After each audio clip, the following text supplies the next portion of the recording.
Bonjour et bienvenue dans ce nouvel épisode du Clap dans les Alpes, épisode 12 de la saison 2. Aujourd'hui, on va parler animation britannique. Un nom revient immédiatement, le studio Aardman, un studio capable de faire rire avec un mouton silencieux, de rendre hippique une histoire de poule en cavale, ou de transformer un simple amateur de fromage en véritable icône du cinéma.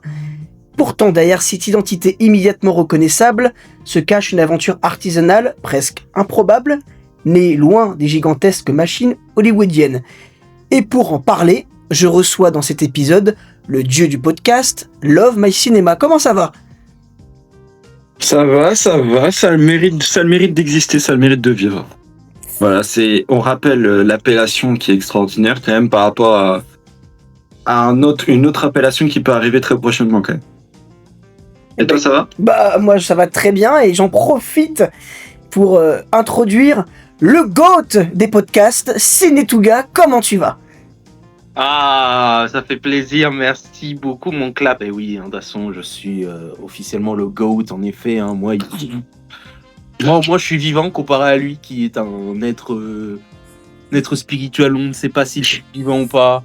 Il nous fait genre, il avec son statut de dieu.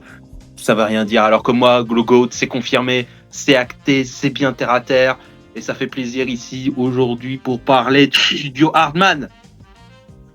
Eh ouais, studio Aardman, qui a débuté au début des années 70 à Bristol, en Angleterre. Et avant de rentrer dans le vif du sujet, c'est quoi votre premier souvenir du studio Aardman ? Tu veux commencer la chèvre ? Non, je laisse le dieu du podcast commencer, allez, je suis joueur, je le laisse. Finira mal meilleur. Bien joué. Bonne place. Mon plus grand souvenir du studio Aardman, c'est le film Souris City, qui est sorti en 2006, que j'ai découvert à la télé quand je devais avoir environ 6 ans, donc dans les environs de 2010. Et j'en garde toujours un excellent souvenir, avec un humour très particulier, une animation digne des plus grands Aardman. Donc ce studio, il est important pour moi parce que je trouve que c'est un des studios européens qui sont les plus talentueux et que franchement, sans déconner, on n'a pas donné assez d'importance à leurs différentes productions et on espère qu'ils vont augmenter un jour la cadence parce qu'il nous faut plus de films du studio Aardman.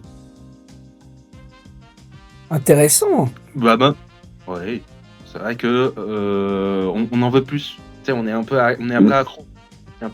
Non, on n'est pas accro non plus. Pas accro non plus. J'ai dit l'un des meilleurs, j'ai pas dit le meilleur.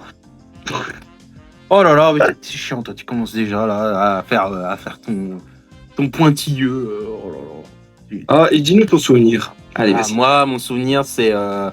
J'ai 4-5 ans. Donc, avec 15.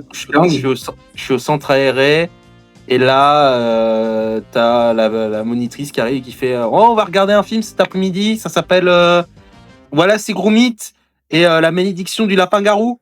Quand j'ai vu le film, j'étais complètement absorbé par le film. Et puis, j'ai eu très peur avec le lapin-garou. Voilà. C'est-à-dire que. Est-ce que t'étais un petit bébé ? T'étais un bébé cadom ? J'étais un peu un bébé cadom. Mais j'avais l'âge pour être un bébé cadom. Ah, tu avais l'âge pour le bébé cadom. Attention. Il y a bébé. Tout cas bébé. Oula. J'ai peur. Est-ce que. Donc, c'était ma première attache au studio Aardman. Et après, j'ai regardé trop de choses après derrière. Beaucoup de ses œuvres parce que je trouve que la patte artistique de Aardman, qui est créée par Nick Park, est supérieure et avec le côté. J'ai plus le mot. Pourquoi j'ai plus le mot ? J'ai perdu le mot. Voilà, C'est pas grave. un stop motion, voilà. Ouais, stop motion. Le stop motion, voilà.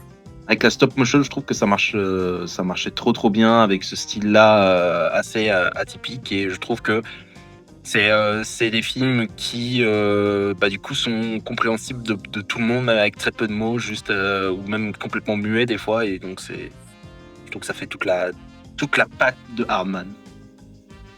Ah, mais moi je te rejoins totalement sur ça. Et puis le stop motion, c'est vraiment de l'artisanat du cinéma. C'est des heures et des heures et des heures de travail pour ne serait-ce que faire quelques mouvements d'un personnage. C'est impressionnant. Bon, c'est de la pâte à modeler, hein. pour ceux qui ne connaisseraient pas le stop motion et son principe. Et puis moi, mon plus grand souvenir, enfin le premier souvenir que j'ai quand j'étais plus petit, c'est, alors ils étaient sortis depuis un moment, hein, c'était les courts-métrages de Wallace et Gromit. Moi je pense à Une grande excursion, Un mauvais pantalon, Rasé de près et Un sacré pétrin, qu'on peut regarder les 4 à la suite, hein. Et j'ai trouvé ça magnifique, et comme tu as si bien dit, Touga, c'est des dessins animés, enfin c'est des œuvres qui sont abordables pour tout le monde. Elles ne sont pas réservées à un seul public, elles peuvent être comprises de tous et de toutes, et c'est ça qui fait la magie, je pense, de ce studio Aardman, qui est peut-être un des seuls studios qui, pour le coup, n'a pas besoin d'être forcément interprété d'un œil d'adulte ou d'un innocent, c'est pour tout le monde pareil. Et ça, c'est super. Ouais, non, mais oui, c'est super, mais en fait, je pensais que t'allais dire une fin de phrase. Je pensais que t'allais continuer. Non, mais c'est pas grave, je couperai, c'est pas grave, je couperai. Mais non, et puis. Pour moi, tu disais un truc intéressant, et du coup, j'étais en train de t'écouter, et je me suis dit, mais il y a un bug ou pas? Et du coup, je me suis dit, bon, je vais me taire au cas où. Non, mais je vais reprendre. Mais. Toi, je sais même plus où j'en étais. Oh là, c'est la première fois que ça m'arrive. Je me suis dit, il y a un truc qui peut arriver. Non, mais on va reprendre. Vas-y, reprends. Tu reprends la phrase que tu disais. Alors, et puis Studio Aardman qui a également remporté plusieurs Oscars et qui permet à ce petit studio britannique d'être une identité forte dans le paysage du cinéma mondial. Franchement, est-ce qu'on a, à part peut-être Souris City, qui est toi ton préféré, Love, moi je n'ai rien à reprocher à ce studio. En sachant que Souris City, ils ont travaillé avec DreamWorks. C'est la première fois qu'ils travaillaient réellement avec un autre studio. Après, non, il y avait Chicken Run avant. Hein. Ouais, tous les films jusqu'à 2006, ils ont fait en collaboration avec DreamWorks. Ah vous voyez, c'est vous qui m'apprenez quelque chose. C'est bien, j'ai pas de podcast. Chicken Run 1 et 2, c'est sûr. Parce que c'est noté. Voilà, je sais que c'est le plus foufou de Nick Park, et je crois que pour le coup, c'est indépendant. Quand je vais par exemple sur les longs métrages. Non, je dirais. Non, il y a DreamWorks jusqu'à 2006. Et après, ils vont chez Sony. Et ensuite, ils vont pour Sean le Mouton, ils vont chez Canal. Le Canal a été à un moment le distributeur. Et après, à partir de 2023, ils ont travaillé indépendamment des autres studios. Il y a Netflix un petit peu maintenant. Oui. Ouais, mais pour le tout dernier maintenant. Ouais, mais Netflix, tu vois, c'est à la différence de par exemple DreamWorks, de Canal ou encore de Sony, c'est pas eux qui distribuent. Juste ils payent, ils ont leurs films et c'est la plateforme, quoi. Mm-hmm. Alors que la différence, c'est que c'est Canal qui a distribué le film. Par exemple, des 2 derniers Sean le Mouton hors Netflix, ils ont aussi distribué Crowman. Pour Souris City, le premier Wallace et Gromit et le premier Chicken Run, c'est DreamWorks. Je sais que dans les années 2000, c'est ça, c'est DreamWorks. Et est-ce que pour nos auditeurs auditrices, il y en a un de vous deux qui voudrait expliquer un peu ce que c'est l'histoire de Wallace et Gromit en quelques mots? Vas-y, bon, en tout cas, t'es fan, je te laisse. Comment tu veux que je résume ça? En fait, t'as.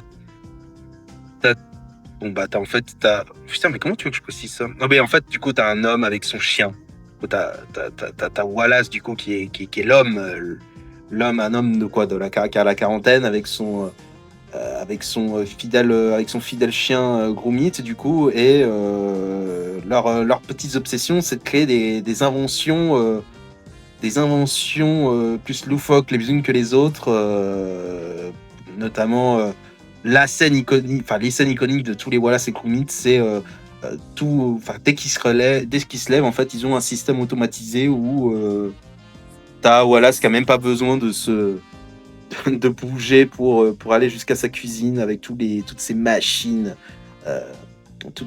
justement qui lui fait tout son boulot à la place, donc qui se brosse les dents, qui se lave, qui s'habille et tout. Donc on comprend tout de suite directement que Wallace c'est pas un neuneu, quoi. Il a un peu d'œuf de QI dans sa tête, et il est très ingénieux. Et t'as Gromit, du coup, qui est ce chien et qui on peut dire que c'est un chien qui qui est un peu à une intelligence un peu plus supérieure que les chiens de base, parce qu'il a quand même des mimiques très humaines.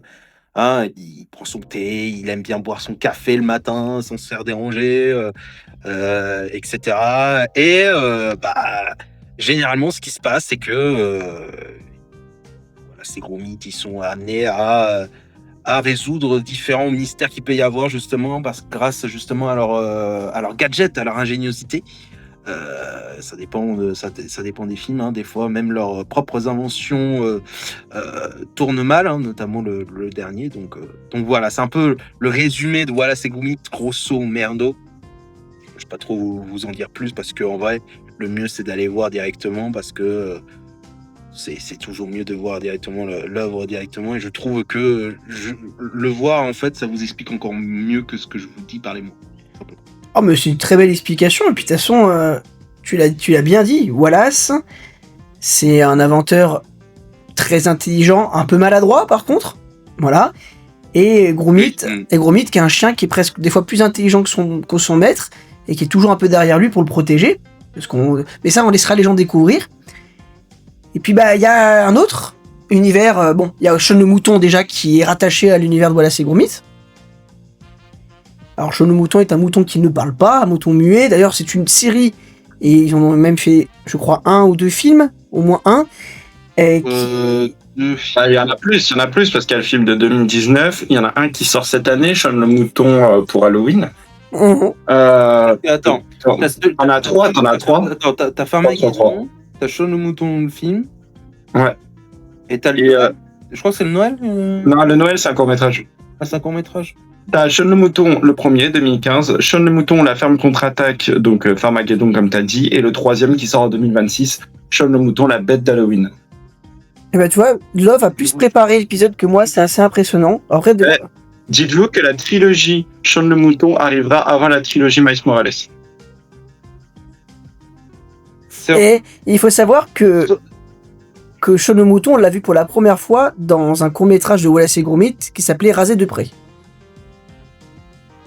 Très, très, très, très belle anecdote. Oui, mais c'est vrai parce que en fait, tous les univers sont quasiment rattachés, à part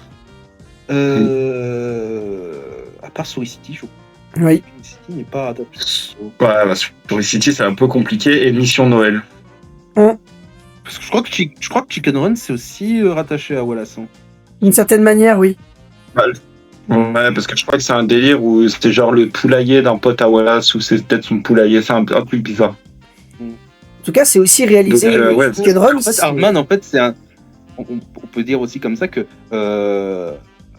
le studio Hardman, c'est un gros univers cinématographique. Hein. Le multivers de la pâte à modeler. Voilà, c'est le multivers de la pâte à modeler, de la stop motion, c'est l'univers de Wallace et Gromit Universe, on peut dire ça comme ça. Et c'est vrai que quand tu vois les petites, les petits caméos, etc. Parce que je me souviens surtout de la série Shaun le Mouton où tu avais des petits caméos où tu avais Wallace qui venait. Je crois que tu voyais un peu la tête de Wallace de temps en temps. Je me disais, waouh, c'était trop bien. C'était trop bien et je crois que Gromit passe un petit bonjour dans la série Shaun le Mouton, je suis plus sûr. Mais donc ce qui est assez marrant en fait, c'est que même si tous les films sont indépendants, hein, ils voguent dans leur propre univers. Là, t'as quand même des petites incursions en fait de ces autres œuvres en fait, et tu te dis en fait il y a un vrai monde derrière dans le monde du studio Hardman et je trouve ça très très bien. Ça donne une vraie identité en fait au studio Hardman et tu te dis que chaque œuvre en fait est dans le même univers et du coup tu t'adaptes encore, enfin tu t'appropries encore plus l'univers qu'avant. Ah non, mais puis 2000, tournant des années 2000, Chicken Run, on vient de le dire, toujours réalisé par Nick Park et Peter Lord, donc c'est toujours le duo, c'est le duo fantastique. C'est quand même le plus grand succès de stop motion en niveau rentabilité de l'histoire pendant de nombreuses années. C'est une histoire toute simple, hein, c'est l'histoire de poules tentant de s'échapper d'une ferme avant de finir en tourte. Et c'est un film qui est un peu une parodie de films d'évasion comme La Grande Évasion. On ne parlera pas des voix françaises parce qu'il y a des personnes qu'il ne faut pas trop, que je ne souhaite pas citer. Mais c'est un film c'est un triomphe et qui prouve que qu'un studio artisanal peut rivaliser avec les géants américains, et ça c'est incroyable. Et c'est après ce succès qu'ils ont effectivement signé un partenariat avec DreamWorks. Et pour faire de plusieurs longs métrages. Et de là, a donné naissance à Wallace et Gromit, le mystère du lapin-garou, qui est du coup ton premier souvenir à toi, Touga, avec Hardman. Mon premier et mon meilleur. C'est vraiment moi, je trouve que c'est le meilleur. Je trouve qu'il est génial parce qu'il reprend, j'aime bien ce côté un petit peu horrifique qu'on peut avoir dans ce film. Je trouve ça très très bien. Je trouve que c'est là où il y a aussi les meilleures blagues, les meilleures qui sont assez satiriques. Je les aime beaucoup. Le côté transformation et tout, avec 2-3 références à notamment King Kong, c'était très très. J'aime beaucoup le Laga-Garou. Certes, c'est un peu de la nostalgie, mais je trouve que c'est peut-être celui que j'aime le plus au final, encore aujourd'hui. Ah non, mais puis c'est quand même un film qui a remporté l'Oscar du meilleur film d'animation à l'époque. En 2006, oui. Je réfléchissais à contre qui il était en compétition sur. Alors on va regarder ça tout de suite. Ce podcast est un podcast. Alors sachez, chers auditeurs auditrices, que je crois que je vais faire une première dans l'histoire du clap dans les Alpes. On entendait les coups de clavier de Love il y a quelques secondes, que je n'allais pas lui dire de stopper ça en direct, voilà. On m'entend moi bugger, ne plus savoir quoi dire. Je ne couperai rien. C'est artisanal. Cet épisode est à l'image du studio Hardman. C'est ça, c'est l'artisanat, c'est Hardman, c'est. C'est pour ça que je me suis mute parce que je me suis dit peut-être qu'à tout moment il entend les micros et j'étais en train de chercher du coup. Oui, on entendait tes micros là. Voilà, donc sachez que cet épisode ne sera pas monté, ça sera un épisode chaotique, artisanal, et si vous n'aimez pas, eh ben c'est pas grave. Au pire, on a juste. Ça veut dire que vous n'aimez pas Hardman, et ça je trouve ça honteux. Mais en fait, j'ai vu, je viens de voir contre qui il était en concurrence. Il était en concurrence avec un Miyazaki, donc le château ambulant, et surtout les Noces funèbres, qui était aussi un stop motion. Donc c'était une sacrée compétition. Hein. C'est là qu'on bête, hein, mais bon, je trouve que le meilleur a gagné. Hein, des trois, c'est le mystère du lapin-garou qui a gagné. Voilà, je le dis haut et fort. C'est lui qui a gagné. Je trouve que c'est le meilleur film de stop motion des deux là comparé aux Noces funèbres. Je trouve que il est super, il est vraiment super. J'ai de très très bons souvenirs, je me le remate assez souvent. Et voilà. Ouais, et puis il traite un peu d'une thématique d'une forme d'exclusion sociale, un petit peu de la peur de l'apparence. Et du coup ça apporte un certain message, et c'est peut-être ça qui a plu à ceux qui l'ont fait remporter l'Oscar. Hein. Et puis derrière, le studio, ils enchaînent avec Souris City, qui est du coup le film préféré de Love, en tout cas du studio Hardman. À savoir que Souris City, c'est le seul film de production Hardman qui lui est entièrement réalisé en animation numérique. Et c'est peut-être pour ça que je n'ai pas aimé ce film. En tout cas, qui ne fait pas partie de mon, qui n'est pas resté dans mes grands souvenirs. Parce qu'il y a eu une rupture entre ce que Hardman faisait depuis toujours, et j'étais très content qu'ils soient revenus juste après à ce qui faisait l'essence de leur studio.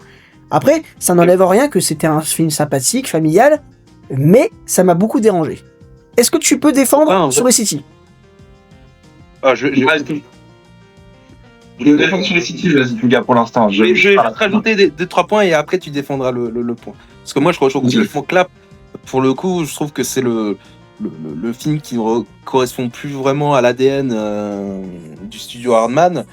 Déjà parce que, voilà, comme l'a très bien dit Clap, il n'y a plus ce côté stop motion. C'est tout en numérique. Il n'y a pas... tout est numérique, c'est pas du tout artisanal. Surtout aussi, il n'y a pas du tout Nick Park dans la production, dans la réalisation, et ça se sent. On n'a plus du tout le côté exceptionnel en termes de satire, avec la mise en scène qui est bien agencée, où justement il y a besoin de peu de mots pour expliquer. Là, on est un peu plus sur un film DreamWorks avec des blagues très potaches. dont tu as beaucoup de mal. Justement, c'est plus un film, je dirais, DreamWorks avec en soutien le studio Hardman plutôt qu'un film Hardman, ce qui est, je trouve, un peu dommage pour le coup. Je trouve qu'on a perdu un peu de son ADN. Heureusement que dans les autres projets suivants, c'est revenu un peu à la norme. Ouais, et puis je laisserai Love défendre ça. Après, je tiens quand même à accorder un certain joker à ce film quand même. C'est vrai que la stop motion est un exercice qui demande une précision, une patience et beaucoup de travail, et que Story City est un film qui est quand même tourné exclusivement dans un univers aquatique, et que ça a été très technique pour eux, et que ça a apparemment compliqué le stop motion. Donc sur ça, c'est excusable, mais il y a quand même cette rupture qui, moi, me dérange. Allez, le plaidoyer de Love. Le plaidoyer de l'homme qui va défendre un film à l'humour british, à une animation que j'ai trouvée quand même vachement belle. Déjà, je tiens à dire qu'on a des personnalités folles pour les voix. Ok, il y en a Hugh Jackman, Kate Winslet, Ian McKellen. Ok, est-ce que vous avez déjà vu un casting pareil pour un film d'animation ? Moi, je pense pas. Mais derrière, en fait, je trouve que l'animation déjà, elle est magnifique. Encore aujourd'hui, le film, il est pas moche.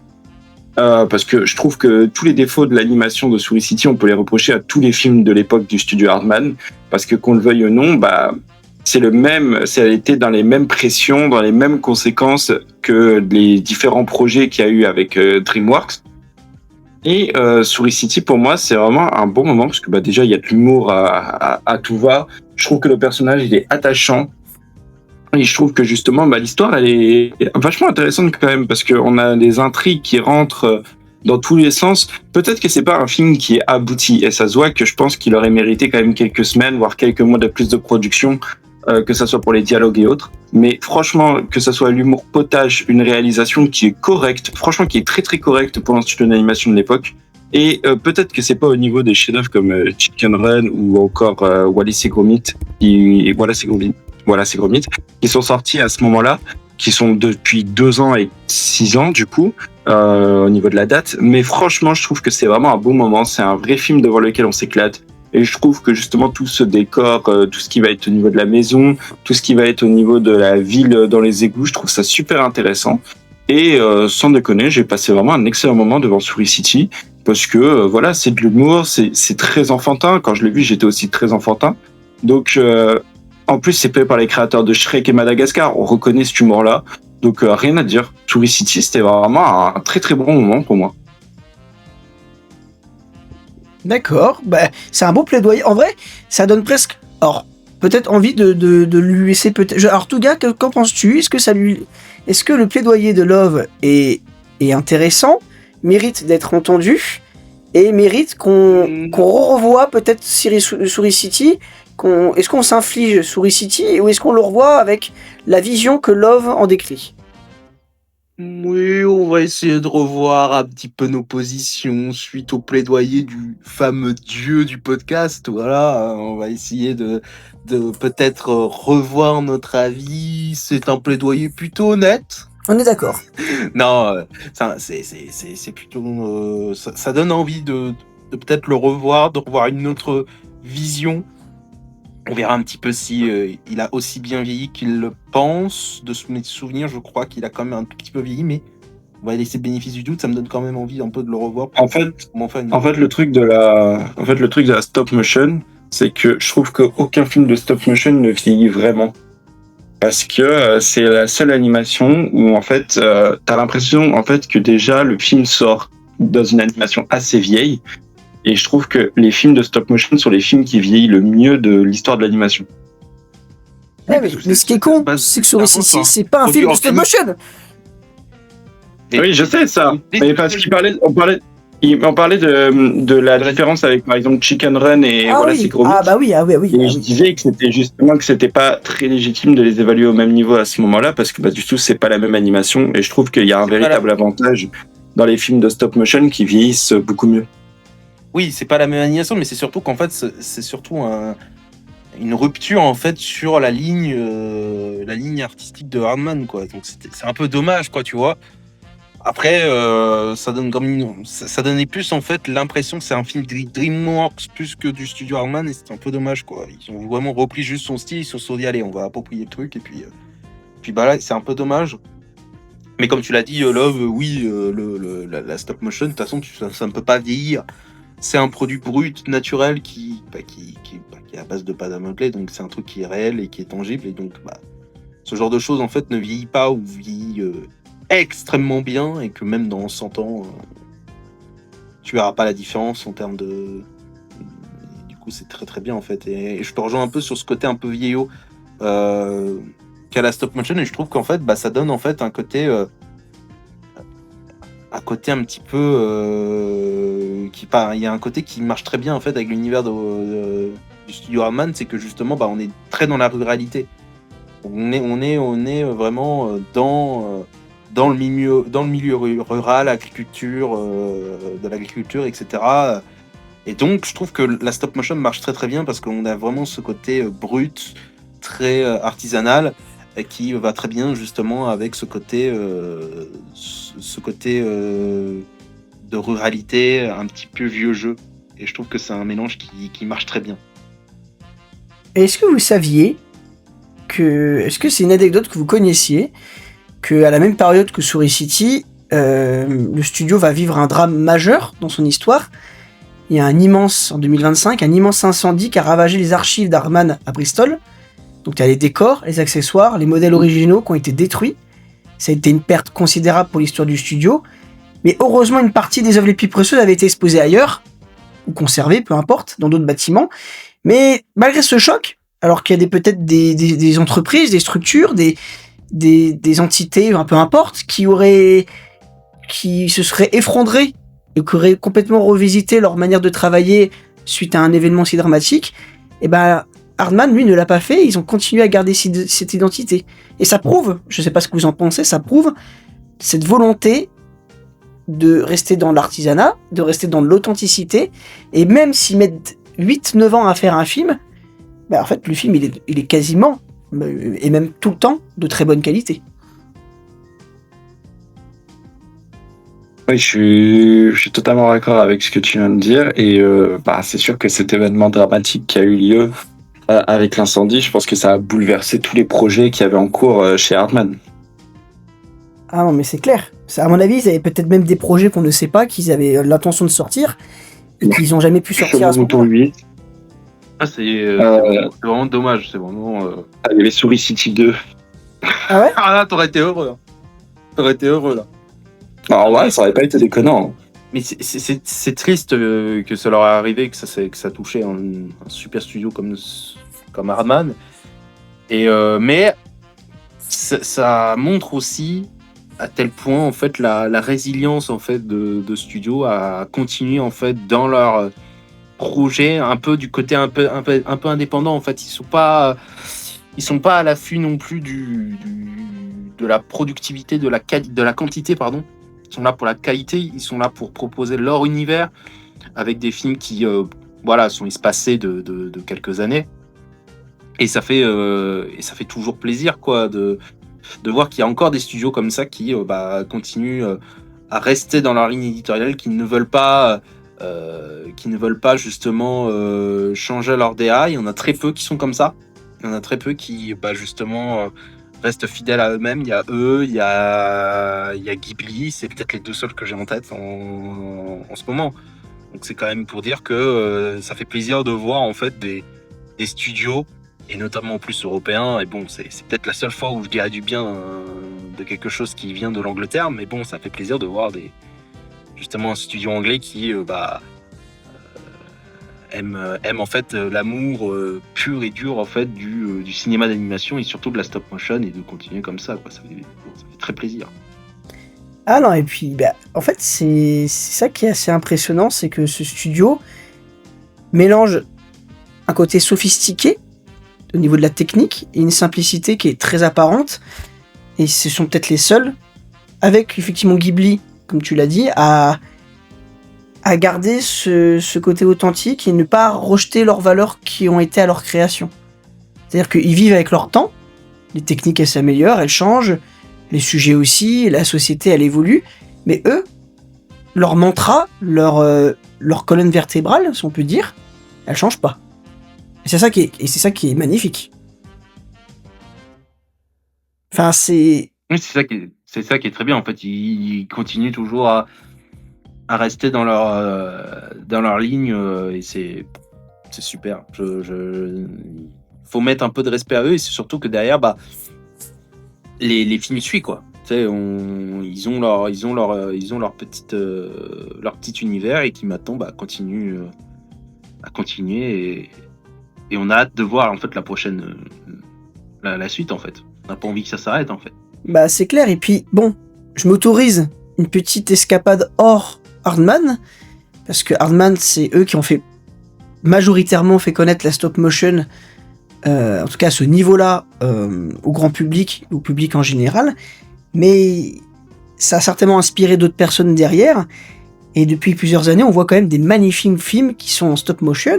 Moi, je pense à Coraline, je pense à Mémoire d'un escargot, à Sauvage, Ma vie de courgette, Fantastic Mr. Fox, enfin tous ces films-là, est-ce qu'ils ne se seraient peut-être pas un petit peu inspirés de la stop motion de Hardman? C'est une question que je me pose. Bah, je pense que c'est... Je pense qu'ils se sont tous inspirés de quelque chose. Hein. Même le studio Hardman s'est inspiré, je pense, de... Qu'est-ce qu'il y avait avant? Il y avait l'étrange Don Mr. Jack. Je pense qu'ils se sont inspirés de ça. Oui. Et je pense que derrière, bah, t'as les autres studios qui ont dû regarder, les autres réalisateurs qui ont regardé, on dit on va prendre 2-3 détails du studio Hardman, parce que le studio Hardman c'est quand même une mine à idées en fait. Il y a beaucoup d'idées qui fusent à la minute, donc ça m'étonne pas que ils se soient inspirés quoi. Et tant mieux justement, tant mieux parce que c'est de la très bonne inspiration. Ah bah c'est clair. Et puis bah je referme cette parenthèse, à part si toi Love tu avais quelque chose à dire sur cela.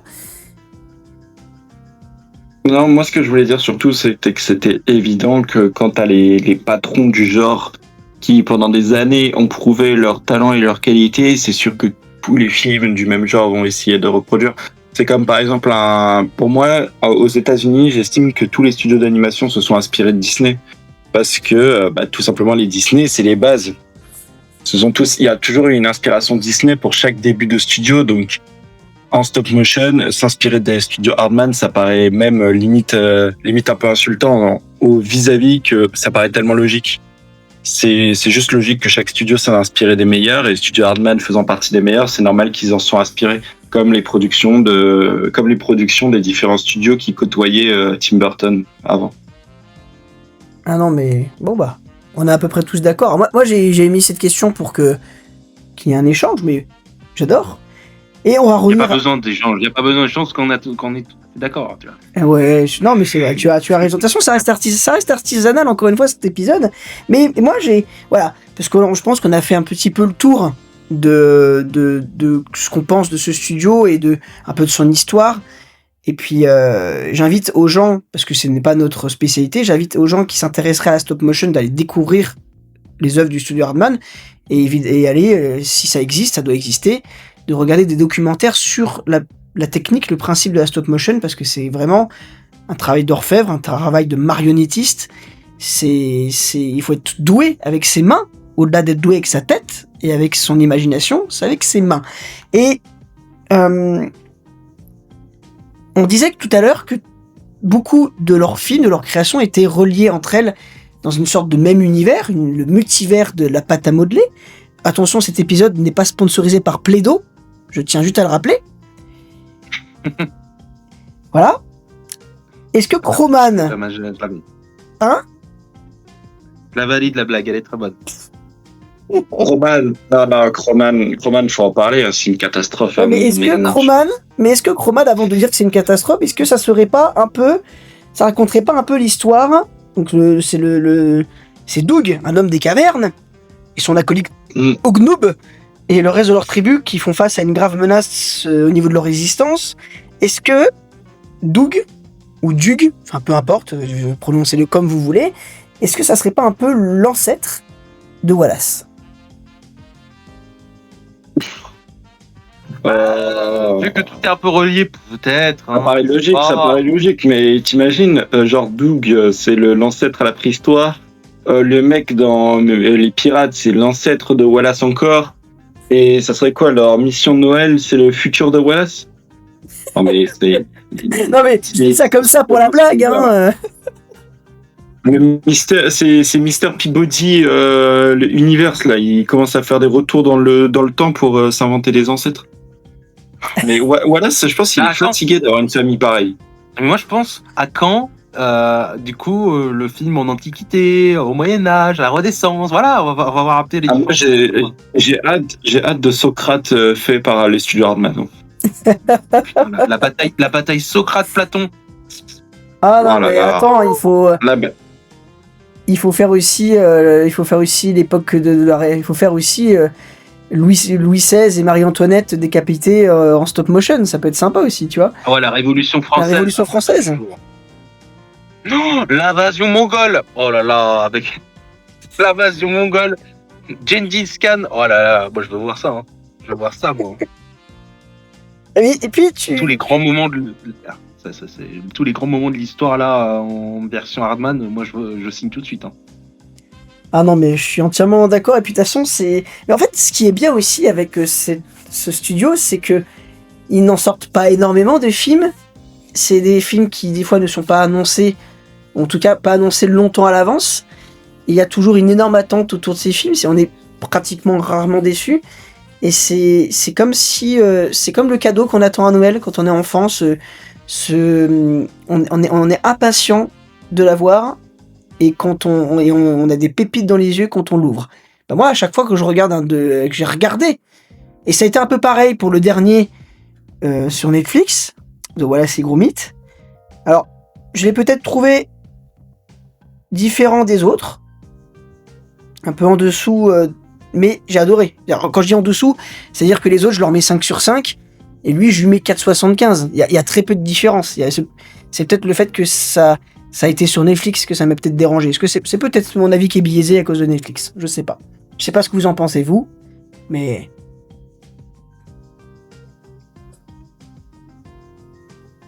Moi, je pense que pour tout studio, c'est vraiment une bonne chose d'avoir la possibilité de vendre ses films sans risquer d'être à perte directement. Parce que je suis pas sûr qu'à l'heure actuelle, un film Chicken Run où tu mets 80 millions de dollars comme budget soit forcément rentable au cinéma. Parce que je pense que c'est des licences qui ont quand même vieilli, faut pas se mentir. Sean le Mouton, ça n'a pas été un score énorme. Crowman, ça a été même un échec. Donc je pense que le studio Hardman est plutôt bénéficiaire d'avoir accès à des plateformes pareilles qui, plutôt de galérer dans le marketing et tout, c'est Netflix qui gère tout. Et eux, ils sont juste là à la créativité. Je trouve ça vraiment pas mal. Après, bien sûr, rester loin d'un potentiel rachat, je trouverais ça inutile, mais que le studio Hardman ait la possibilité de ne pas craindre pour ses finances tant qu'il y a un Netflix derrière qui finance les films. Oui, c'est vrai que ça aide justement pour tout ce côté-là de pas. En fait, c'est surtout en termes de communication, ça va quoi. Il y aura pas trop de problèmes. Ça leur permet de faire des économies. Je pense que c'est plutôt pas mal, sans pour autant se faire couper par un éventuel changement de direction, comme a pu faire peut-être DreamWorks sur un tout petit film, voilà. Mais je pense que c'est peut-être une bonne solution pour eux, à voir ce que ça va donner. Pour les résultats derrière, si ça continue, je sais pas s'il y a autant d'engouement sur le studio Hardman aujourd'hui qu'à dans les années 2000. Parce que vraiment, le prime du studio Hardman, c'est vraiment les années 2000. C'est vraiment Chicken Run, Swiss City, Wallace et Gromit, Sean le Mouton, la série. Ça, c'est vraiment toute la prime. Mais je trouve qu'il y a quand même une sorte de petit déclin qui se fait du côté des studios Hardman. Je trouve qu'il n'y a pas vraiment ce côté-là où ça ne se transmet pas de génération en génération. J'ai l'impression que c'est quelque chose de très de notre génération, mais j'ai pas l'impression que c'est quelque chose qui va plaire peut-être aux générations d'après. Je sais pas, c'est quelque chose, j'ai l'impression que il y a un peu une sorte de désintéressement, il y a un décrochage qui est fait. Je sais pas si vous ressentez ça. Et moi, j'ai l'impression de le ressentir un peu. Bah, je le ressens un petit peu, parce que moi, je pense que leurs films vieillissent pas si mal que ça. Alors, est-ce que c'est notre regard de personnes qui l'avons découvert au meilleur moment, parce que c'était leurs meilleures années, et que moi, c'est des films que je montrerai à mes enfants plus tard. C'est ce genre de choses que je veux qu'ils regardent quand ils sont enfants, avec aussi certains Disney, des Ghibli quand ils commenceront à grandir et qu'ils pourront comprendre un peu plus le sens de ce qui est raconté, et surtout et aussi les dessins animés de notre enfance. Je vais pas les énumérer, ça pourrait être un prochain épisode de podcast, les dessins animés de nos enfances, parce que je l'ai commencé en format sur Instagram en publication, mais je pense que le décliner dans un podcast et en faire un gros format, ça pourrait être une bonne idée, en tout cas si ça vous intéresse.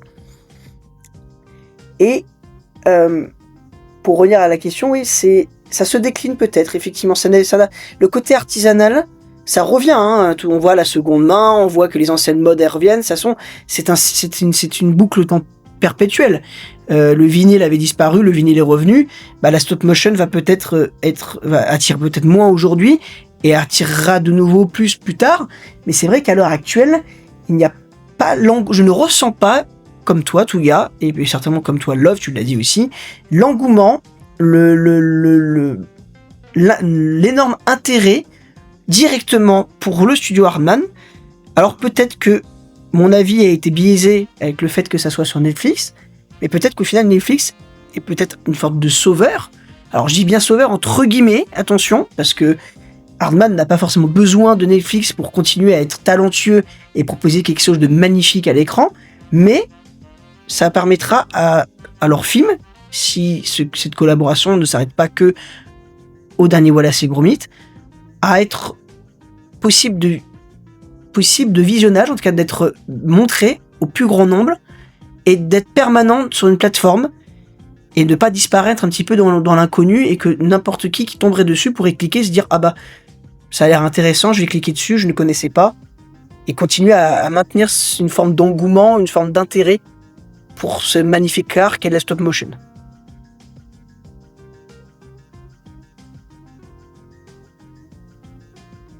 Oui, non, mais ça c'est sûr que. Mais dans tous les cas, en fait, le problème, c'est qu'à l'heure actuelle, je connais pas de studio de stop motion qui peuvent être rentables à vie sans le soutien d'un énorme studio derrière ou d'une plateforme.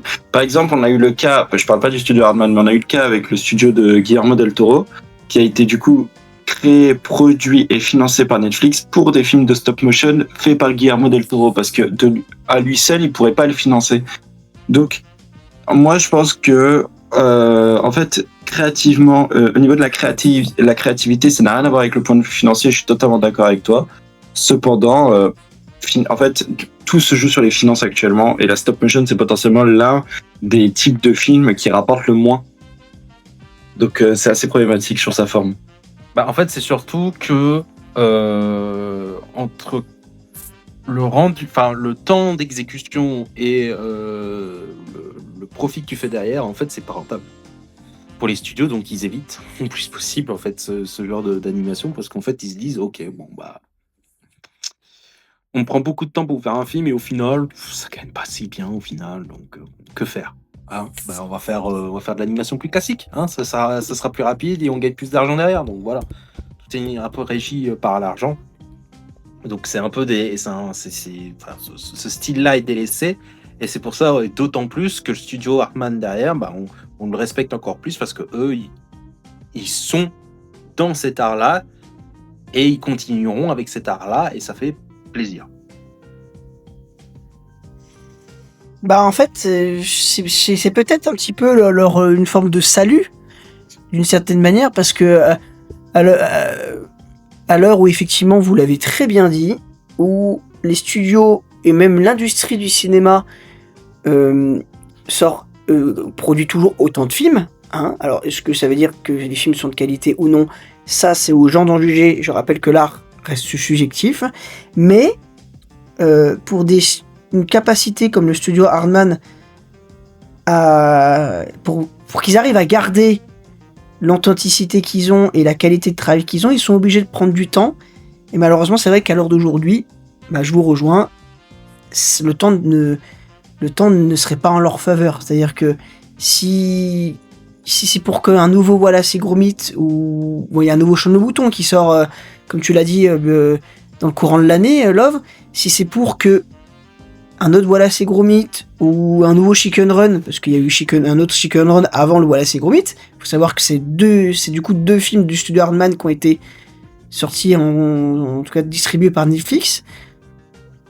Et ben, si c'est pour que un film sorte tous les 5-6 ans et que à chaque fois les gens, ça soit un peu pas tombé dans l'oubli, mais que les gens soient peut-être passés à autre chose, ça jouera jamais à leur faveur, ça c'est clair.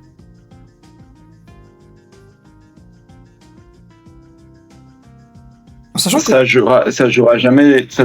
jouera jamais dans leur faveur, mais en même temps c'est triste parce que il y avait une phrase de Wes Anderson qui avait réalisé Lilo qui disait qu'il fallait 3 semaines pour réaliser ne serait-ce qu'une minute du film. Autant vous dire qu'un film comme Chicken Run dure environ entre 1h20 et 1h30. On va dire qu'il mettait peut-être 2 semaines pour faire la minute. C'est l'antipode de ce que demande la production du cinéma à l'heure actuelle. Et c'est effrayant. Ah mais c'est impressionnant. Et puis, pendant que certaines productions, je pense à des films de Quentin Dupieux, alors on n'est pas du tout sur la même, je compare peut-être avec des mauvais exemples, mais quand on voit que des films de Quentin Dupieux des fois sont tournés en 3 semaines et que derrière ont un succès ou non, mais ont souvent quand même un certain succès, 1 minute en 2 semaines, mais c'est même plus qu'1 an de travail. Le film il met 5 ans avant d'être fini d'être tourné presque. Et après, il faut qu'il soit en post-production, non mais c'est vrai que c'est à l'antipode de ce que la société actuelle de consommation et du cinéma demande et attend de ses artistes et de ses créateurs et créatrices. Je sais pas ce que tu as raison. Tu as tout à fait raison sur ça et purée, en fait la discussion elle amène à la même chose et qu'on est d'accord, mais c'est tellement triste d'avoir des sujets comme ça. C'est juste bizarre de se dire qu'un studio comme Hardman à l'heure actuelle, même si créativement ils sont peut-être parmi les meilleurs, financièrement je pense qu'à l'heure actuelle le studio Hardman ne peut pas vivre sans Netflix. En fait c'est un constat qui est terrible, mais c'est un constat qu'on arrive à faire. Ça se voit depuis 2023, toutes leurs productions sont sorties sur Netflix, que ça soit court-métrage, publicité ou film.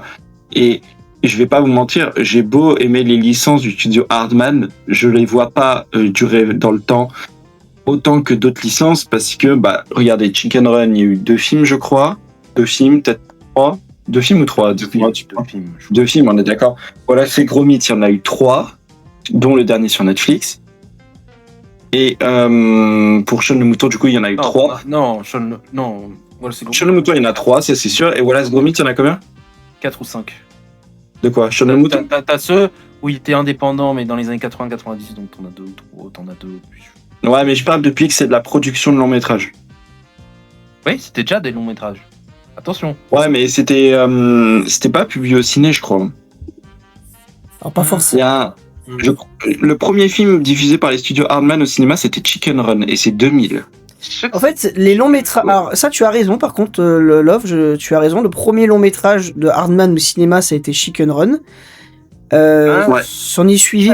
Pour moi, voilà, ces Gromit de 95, ils ont pas été. Pour moi, ils sont passés à la télé. Oui, ils sont passés à la télé, oui. S'en est suivi, voilà, c'est Gromit, le mystère du lapin-garou, donc 5 ans plus tard. Donc ça montre encore une fois qu'entre 2 films réalisés par les mêmes créateurs, il y a eu 5 ans d'écart entre Chicken Run et Wallace et Gromit du mystère du lapin-garou.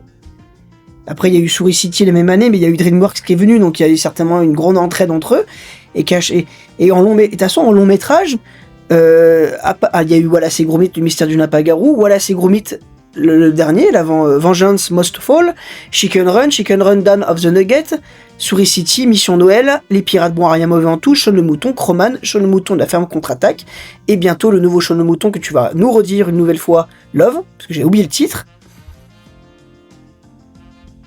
Le dernier film Sean le Mouton, c'est La Bête d'Halloween. Voilà, La Bête d'Halloween qui va sortir cette année. En octobre, je pense, du coup, pour la date de Halloween, vu que c'est sur Netflix, en plus, ils peuvent le sortir n'importe quand. Donc ça sortira, je pense, le 31. Voilà, et ça sera le 11e long métrage seulement En 26 ans. de Hardman. Derrière, ils ont capitalisé leur temps et leur succès, surtout, j'imagine, en Grande-Bretagne, parce que il faut quand même rappeler que ça représente ça représente une certaine idée du cinéma britannique, un humour pince sans rire, des personnages maladroits mais attachants, une manière très humaine de raconter des histoires. C'est très britannique, mais ils ont surtout capitalisé à l'époque leur succès sur leur série et la télévision. Mais c'est vrai qu'en 26 ans, en tout cas pour la première apparition d'un long film, long métrage au cinéma, ou en tout cas sur grand écran, peu importe que ce soit même un film à la télé, il aurait pu même sortir à la télé, ils en ont fait que 11 en 26 ans.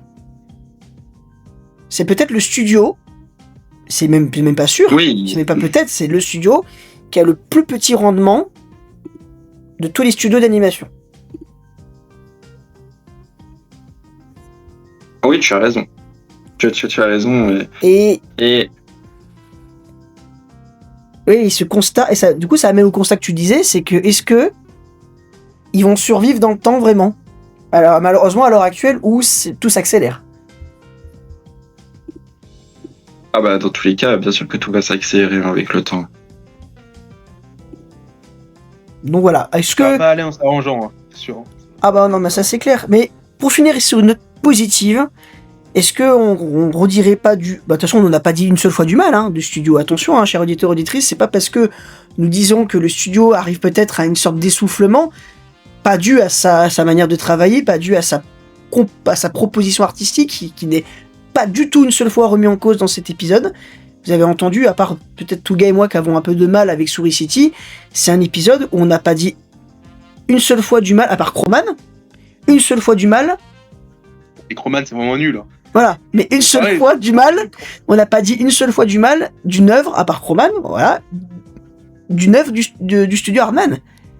Et ce qui est très rare pour l'instant dans cette série des studios d'animation qu'on a entamé avec Disney, c'est quand même la première fois qu'on ne dit pas du mal de plusieurs films dans un seul studio. En même temps, il y en a peut-être pas beaucoup à énumérer, mais quand même. Ouais, mais il prône la qualité à la quantité et donc bah ça fonctionne quoi, parce que du coup bah la qualité est toujours au rendez-vous pour la plupart et enfin, pour la grande majorité des films et du coup bah certes, il y a moins de films, mais au moins on sait que dès qu'il sort un film, là, comme le dernier, voilà, c'est Gromit, et ben on va passer un très bon moment. Et puis ça va être très très bien, et ça va être une petite claque en termes de mise en scène. Et puis on est très heureux, quoi, en stop motion.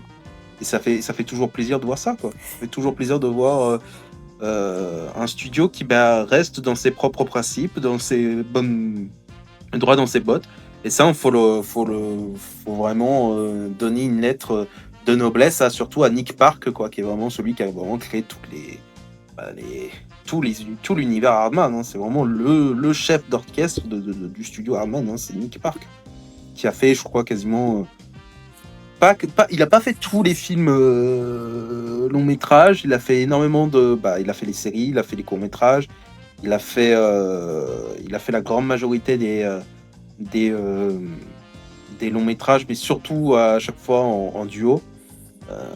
Vu le temps que ça prend, on comprend assez vite, notamment avec son collègue Peter Lord. Donc c'est un peu le chef d'orchestre de tout ça, et ça fait plaisir de voir des gens qui restent dans leurs droits, dans leurs bottes, et qui restent dans leur idée artistique, et puis c'est un peu rafraîchissant, on va dire. Et ça sera le mot de la fin, enfin un des mots de la fin, parce que je pense qu'on a fait le tour, on arrive à 1 heure d'épisode. 1 heure c'est bien, 1 heure pour parler d'Hardman c'est suffisant, et en même temps c'est condensé, c'est de qualité comme son studio. C'est ce studio qui restera aussi unique, et comme tu l'as dit Touga, et on conclura sur ça, c'est que pour nous qui l'avons découvert quand on était enfant, il y a presque une 20aine d'années, et même on n'était même pas nés quand ces gros mythes existaient et que Sean Momoto est apparu là pour la première fois, on était loin d'être nés. On aura toujours ce plaisir dans les années à venir, que si Hardman continue à nous émerveiller, à regarder ce qu'ils produisent. Et j'espère qu'ils continueront à en produire, parce que l'artisanat, c'est important.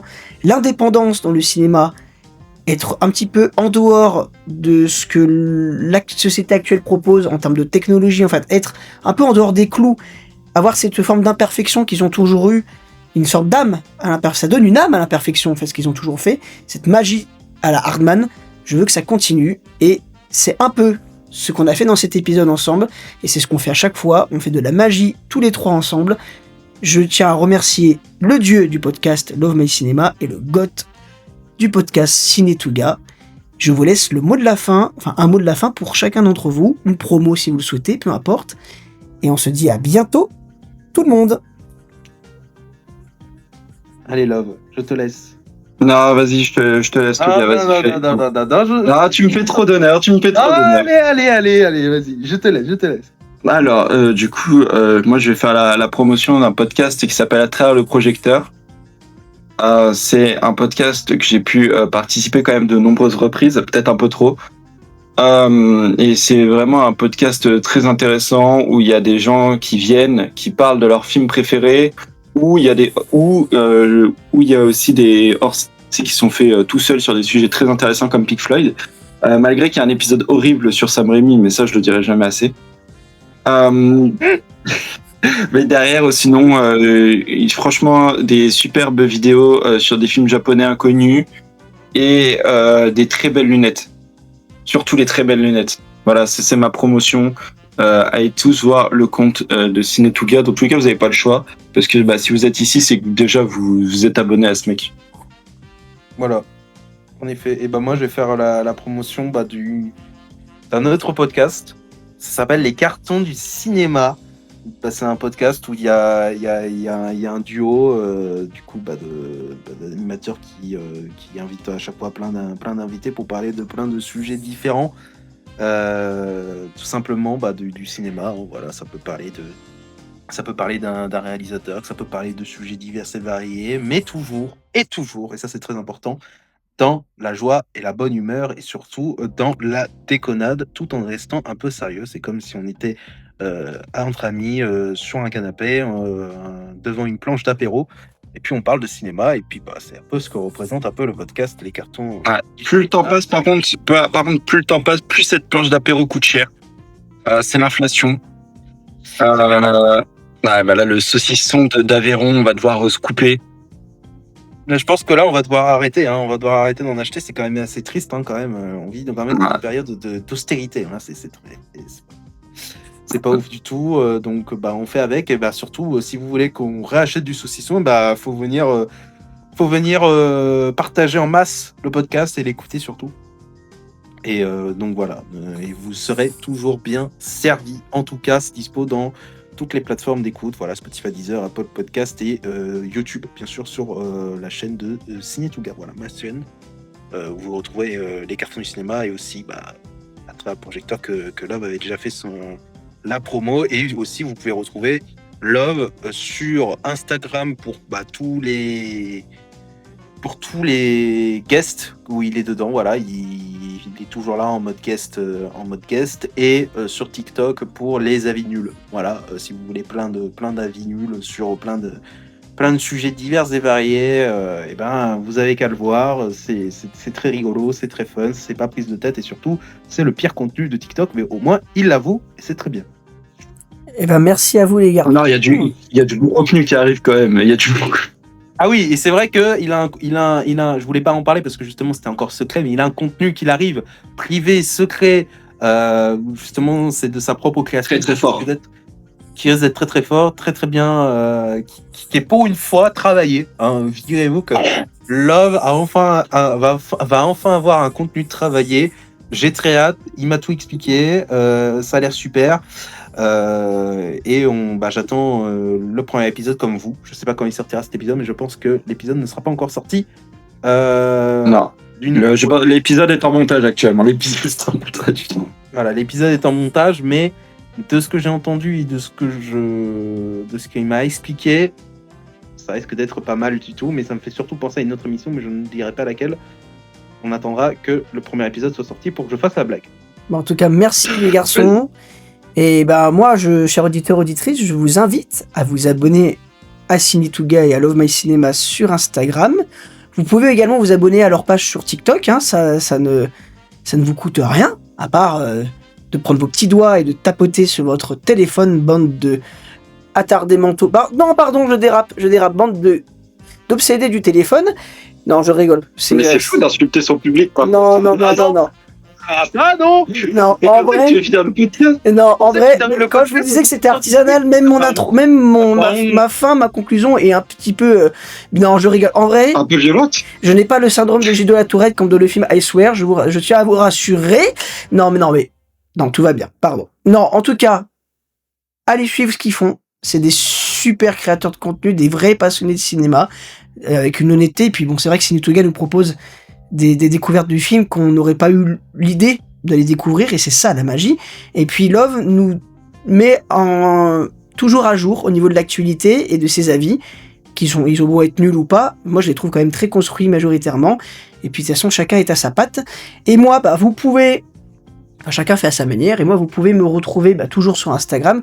Les podcasts y reviennent en force, parce que les studios on va les finir, je me suis engagé, on va les finir, hein, je pense que Touga va me tuer sinon. Et puis, Oui, j'ai un flingue là, j'ai le flingue là, si on les finit pas, je te bute. Et voilà. Et... c'est simple, je suis carré moi.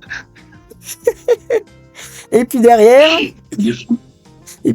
il y aura aussi beaucoup d'interviews, beaucoup d'autres sujets qui vont arriver. Je garde ça pour le moment de côté. J'essaie de revenir. Je dis ça à chaque épisode, mais en fait, je suis revenu, donc je ne sais même pas pourquoi je tergiverse et que je fais durer cet épisode à rallonge. Vous pouvez retrouver cet épisode sur toutes les plateformes d'écoute, Amazon, Spotify, Apple Podcast, Deezer, également sur YouTube. Et puis n'hésitez pas à laisser un commentaire, à liker, ça aide toujours pour le référencement.